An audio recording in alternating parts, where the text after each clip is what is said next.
Students हम चलते हैं नेक्स्ट टॉपिक की तरफ। यस बेटा, वैसे आपका नाम क्या है? नजम, बताएं बेटा। FIA कांस्टेबल के लिए। अच्छा, काफ़ी बच्चों का ये सवाल है कि FIA कांस्टेबल के बारे में कुछ पॉइंट बता दूं और बैठ जाएं। ये टॉपिक लेंथी है थोड़ा सा, ठीक है, आप थक जाएंगे। FIA का टेस्ट कब होना है, ये सवाल तो सबके दिमागों में बैठा हुआ है। FIA का टेस्ट कब होने वाला है?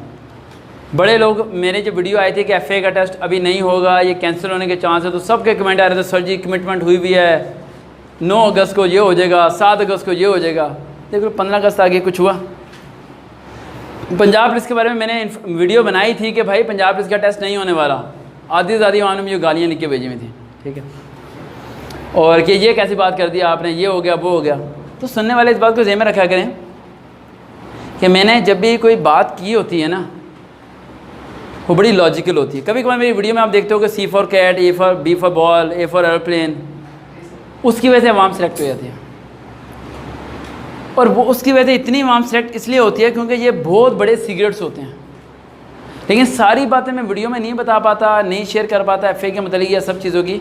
वजह ये होती है बेटा कि हमारे पाकिस्तान में माशाल्लाह इतने ज़्यादा अदारे बने हुए हैं जो कि बच्चों को लूटने के लिए तैयार बैठे हैं, जो कि मेरी वीडियोज़ पर नज़र रखते हैं, राइट, हमारी वीडियो को आगे ग्रो करने में प्रॉब्लम क्रिएट करते हैं, हमारे पे कंप्लेन कर देते हैं वो लोग, राइट।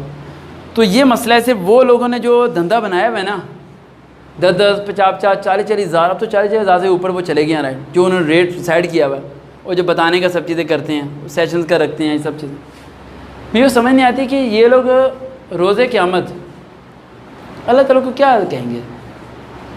ये मेरे ना दिमाग में बड़ी अजीब सी बात उठती है कि मतलब इन लोगों को खौफ क्यों नहीं है। कुछ दिनों पहले मुझे एक मौलवी साहब की कॉल आई, हाफिज़ साहब, एक इमाम साहब की कॉल आई मुझे, कहते हैं वकार साहब पंजाब पुलिस में मैंने अप्लाई किया हुआ, तो कोई ले दे के ना करवा दो मुझे।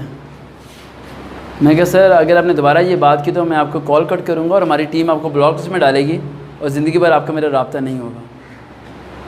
मुझे इस अल्फाज से बड़ी उलझन है। मैंने अपने बच्चों को सिखाया है कि भूखे मर जाओ, हराम नहीं खाना, नौकरी के बगैर जी लो लेकिन हराम नहीं खाना। ये अदारा बनाए इसीलिए ताकि इस अदारे में आओ आपको सुकून मिले, और इस अदारे का मकसद ये ज़रूर है